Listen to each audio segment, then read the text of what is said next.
Congress. Joining me now is the man you just saw, Congressman Jim Jordan from Ohio. Also with me, Dr. Jay Bhattacharya, professor of medicine at Stanford. Congressman, let's start with you. Fairly straightforward question, which one we've been asking since last April. Give us the objective metrics. When can kids go back to school? We know that's not dangerous. When can we get our freedom back? And always moving the goalposts. But his guardians rushed in to defend him, didn't they? Yeah, but I mean, in what world does an unelected bureaucrat get to tell American citizens when we can exercise our God-given liberties, when we can exercise our constitutional rights, our First Amendment rights? I mean, for a year now, Americans have been told you can't go to church, can't go to work, can't go to school, can't go to a loved one's funeral, can't assemble, can't petition. For a year now, citizens haven't been able to come to their capital to lobby their representative, to petition them to redress their grievances. They can't do that. And if you dare speak out against Dr. Fauci, you get censored, you get attacked. Even Dr. Bhattacharya knows that. He's been attacked, and he's a physician, a medical school professor from Stanford, for goodness sake. Even that's not good enough for the radical left. So that's what's driving me crazy. And we just like to know. And Laura, you're right. You were one of the very first to point this out a year ago on your show. I mean, the American people are tired of this. And just tell us when it's going to end, when we get our rights back. Well, I guess the American people have to remember that the government can't take certain rights away. Those are inalienable rights: life, liberty, and the pursuit of happiness. Endowed by our Creator. You're exactly right. And so he doesn't have the right, and frankly, the government doesn't have the right to take a lot of these basic freedoms away. Dr. Bhattacharya, I want to go to you on this, because we keep hearing about the number of cases in the community. But you see how he got very nervous when he was asked for a specific number. Doctor, why is that? I mean, there's no number other than zero that would satisfy him, I think. I mean, that's the problem. Cases are not the problem. Cases in the vulnerable population is the problem. And once we've vaccinated the vulnerable population, the older population, we're done with the epidemic. You asked about schools. We should open schools tomorrow. There's no excuse not to have them open immediately. I think we made a lot of progress already. Actually, 80% of people 65 and up in the U.S. have had at least the first dose of the vaccine.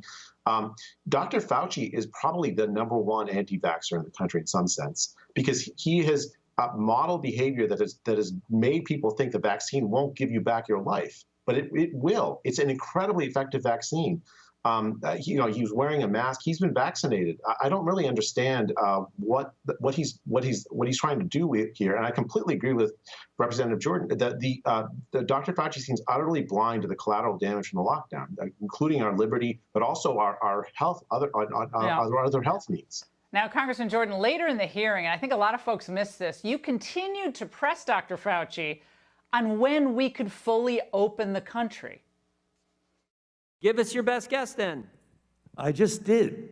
No, you didn't. You didn't give us a time. When do you think this is good? Are we going to be here 2 years from now wearing masks? No, Jim Jordan asked Dr. Fauci the same question. Well, let me answer your ranting again. Let me just. I'm not ranting. Yes, you are.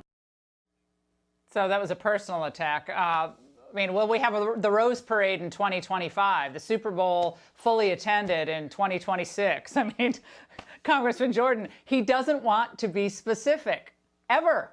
We pay him $400, the taxpayers of this great country whose liberties have been infringed and assaulted and attacked for the last year, pay this individual $417,000 a year, the highest paid bureaucrat in the entire federal government. Why can't he give us an answer? Just give us an answer. Dr. Bhattacharya is right. Let's get $417,000 a year, the highest paid bureaucrat in the entire federal government. Why can't he give us an answer?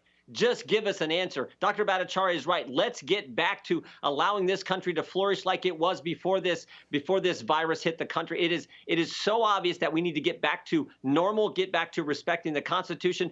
Every single right under the First Amendment has been attacked over the last year. And there are all kinds of other costs, as the doctor pointed out. There are social costs, there are health costs, there are certainly economic costs, there are all kinds of costs. But they've never cared. I know this virus is serious, but let's get back to normal. But Dr. Bhattacharya, given your professional opinion, with all of the facts that we know, and frankly, we've known for almost a year about this virus, can be deadly in certain circumstances, especially with people with high BMI, obesity, so forth. But given what we know, are these controls on personal freedoms, do they seem to be tailored to a concern about a virus or something different? I mean, I don't want to second guess, but I will say that they haven't been particularly effective at stopping the virus. And you know, Florida is relatively open. California's locked down, and the age-adjusted death rate is actually worse in California. We paid this enormous cost in terms of these lockdowns in so many ways, and yet we've gotten very little for it. We have to learn to live with this epidemic, with this virus. It's not like it's going to go away. And in fact, in many ways, we have with the vaccine. Dr. Fauci should be touting the good news about this and telling the truth, which is that we are very, very close to being able to say we're done with the epidemic. We just need to get the vaccines in the arms of the vulnerable, and then encourage that. Well, they want a new normal. The old normal they never liked. This gives them their chance to have a new normal. I'm convinced. I've been convinced for a long time that that's really what much of this is about. Gentlemen, thank you.